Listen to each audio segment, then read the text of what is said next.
نحمدہ و نصلی و نسلم علی رسولہ الکریم اما بعد قال اللہ تعالیٰ فی القرآن فاعوذ باللہ من الشیطان الرجیم بسم اللہ الرحمن الرحیم الا ان اولیاء اللہ لا خوف علیہم ولا هم یحزنون. درود شریف پڑھ لیں ایک بار. اللہم صلی اللہ علیہ وسلم اللہم بارک آستانہ بدر الہند پر ہم بیٹھے ہوئے ہیں. یہ دیکھنے میں آستانہ حضرت کا آستانہ تھوڑا دکھا دیتا ہوں. یہ بدر الہند صاحب کا آستانہ ہے. اس آستانے پر ہم بیٹھے ہیں. یہیں پر یہ تھوڑا آج 7 منٹ کا بیان کر رہے ہیں. سماعت فرمائے. اللہ فرماتا ہے الا خبردار انا بے شک الا خبردار انا بے شک اولیاء اللہ ہے. اللہ فرماتا ہے جو میرے دوست ہیں لا خوف علیہم ولا هم یحزنون. ان پر کوئی خوف کوئی غم نہیں ہوگا نہ دنیا میں نہ آخرت. ابھی نہ اولیاء اللہ کا پاور میں بتا دیتا ہوں. جیسے بدر الہند حضرت بہاؤالدین رحمۃ اللہ علیہ نقشبندی سلسلے کے کون سے سلسلے کے ہیں؟ بہاؤالدین صاحب قاضی سلسلے کے ہیں. بہاؤالدین صاحب قاضی یہ بدر الہند مزار ہے بنہل میں ضلع بلند شہر. اب دیکھیں یہاں پر کوئی آبادی نہیں ہے کوئی گاؤں نہیں ہے تو کیسے جنگلوں میں رہ کر کے انہوں نے اللہ کے دین کی تبلیغ کی. آج ہم کروڑوں کے باوجود اتنے عالم ہیں کم بیش 20 لاکھ عالم ہوں گے سبھی طبقوں کے ملا کے 20 لاکھ یا 25 لاکھ سب طبقوں کے ملایا جائے 20-25 لاکھ عالم ہوں گے. وہ 30 کروڑ کی آبادی کر رہے ہیں. اس کے باوجود ہم اسلام نہیں پھیلا پا رہے ہیں. تو ان ولیوں نے کس طرح سے جنگلوں میں رہ کر کے اسلام پھیلایا. جہاں بھی جاؤ گے آپ کو ایسے بہت سے آستانے ملیں گے جہاں آبادی نہیں ہے لیکن انہوں نے وہاں رہ کر کے ٹھہر کر کے اسلام کی تبلیغ کی آس پاس کے رکھا. اب دیکھو یہ مسجد کتنی شاندار بنی. آبادی نہیں ہے آس پاس گاؤں نہیں ہے لیکن مسجد دیکھو ایسی بنی ہے کہ آپ کے کوٹہ ضلع میں بھی ایسی مسجد اتنی بڑی مسجد جلدی نہیں ملے گی. 2-4 مسجد ہوں گی اتنی بڑی بڑی ورنہ اتنی بڑی مسجد بڑے بڑے شہروں میں نہیں ہے. بونڈی میں نہیں ہے جھالاواڑ میں نہیں ہے میں نے بھی دیکھا بارہ میں نہیں ہے.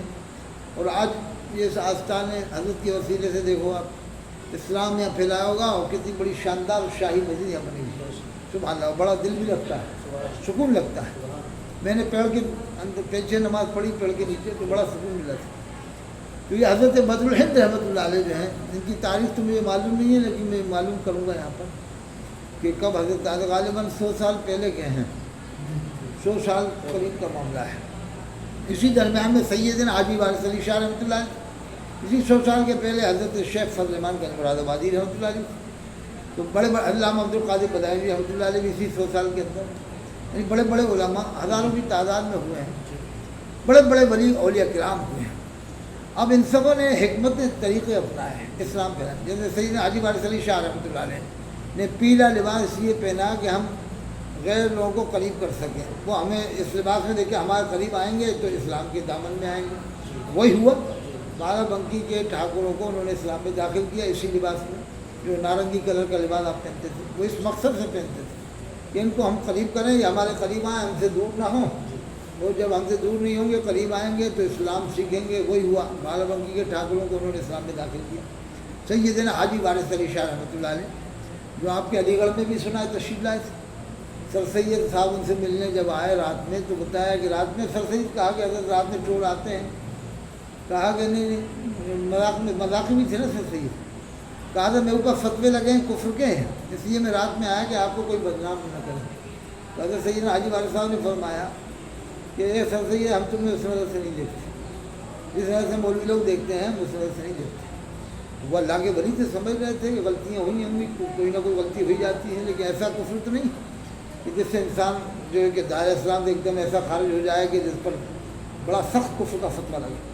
جیسے ایک اور سید کے بارے میں بتا دیں آستانی صرف کیونکہ ان کا ہی بہت بڑا احسان ہے امت کے اوپر حضرت سیدنا وہ سر سید رحمۃ اللہ علیہ کا کہ جب فرنگی محل میں ان کے خلاف فتویٰ گیا کہ کفر کا فتویٰ سارے عالموں نے دے دیا. لاسٹ فتویٰ پاورفل وہی تھا اس زمانے میں انگریزوں کے زمانے میں فرنگی محل لکھنؤ کتاب آپ دستخط کر دو تو پھر سب کام ہو جائے.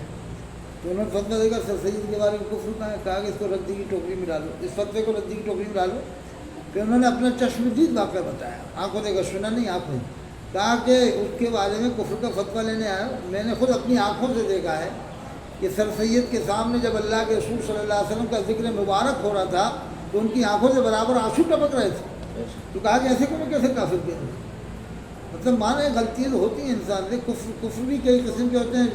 کمل کے کون سی درجے کی وہ ہوئی غلطی علماء نے فتویٰ لگا، علماء جانے، لیکن وہ جو فرنگی محل والے تھے انہوں نے کہا کہ جو اس درجے کا عاشق رسول میں سے کافر نہیں کہہ سکتا. بہرحال میں یہ بتانا چاہ رہا ہوں کہ ولیوں نے اسلام پھیلایا ہے. اب انہی کے اندر ولیوں میں بڑے بڑے ولی ہوئے ہیں. اب ایک کا تو نام بتا نہیں سکتے، لاکھوں ولی ہیں. سب نے اپنے اپنے علاقوں میں اسلام پھیلایا. جیسے خواجہ دانا سورت نے سورت کے علاقے میں، حضرت شاہ وجید الدین علوی گجراتی نے گجرات کے علاقے میں. اسی طرح حضرت شیخ بدر الدین قطب المزار مکن پوری رحمۃ اللہ علیہ کے بھی چلے بہت زیادہ ہیں ہندوستان. مزار ٹیکری، مزار چلے آپ کو پورے ہندوستان میں کافی جگہ ملیں گے. حضرت شیخ بدر الدین قطب المزار مکن پوری رحمۃ اللہ علیہ اسلام پھیلایا. لاکھوں ولیوں نے اسلام پھیلایا. لیکن یہ ماننا پڑے گا آپ کو سب کو. میں اس کو کہتا ہوں کہ جتنا پورے ہندوستان کے ولیوں نے اسلام پھیلایا ہے، ایک دو ولی تو ہے نہیں. حضرت کون ہے کمال الدین صاحب دھار میں، حضرت غوث الدین نجم الدین قلندر نالچھا میں، ایک سے ایک ولی. ان سب ولیوں نے جتنا اسلام پھیلایا ہندوستان میں، اس سے زیادہ اکیلے حضرت خواجہ غریب نواز نے اسلام پھیلایا.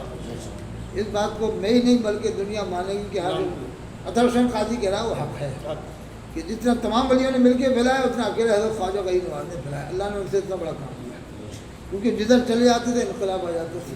ایک سفر میں 90,000 لاکھ لوگوں کو اسلام میں داخل کیا. پھر کتنے سفر فرمایا آپ نے. اس لیے بھارت کا، ہندوستان کا ہر شخص وہاں جاتا ہے، ہر فرقے کا آدمی وہاں جاتا ہے. تو میں آپ کو یہ پیغام ہے کہ جمعے کا دن آ رہا ہے، اس میں اسلامی لباس آپ پہنیں تو ساری زندگی پہنیں. آپ کو پھر کسی سے ڈرنے کی ضرورت نہیں پڑے گی. بس شرط ہے کہ آپ 5 ٹائم کی نماز پڑھیں، اسلامی لباس پہن لیں تو آج بھی آپ کے سامنے دوسرے لوگ جو آپ کے دشمن بنے وہ ہاتھ جوڑیں گے. یہ میرا آخری پیغام ہے آپ کو. اور امام لوگ بھی ایسی تقریر کریں کہ مسلمان اسلامی لباس پہنیں.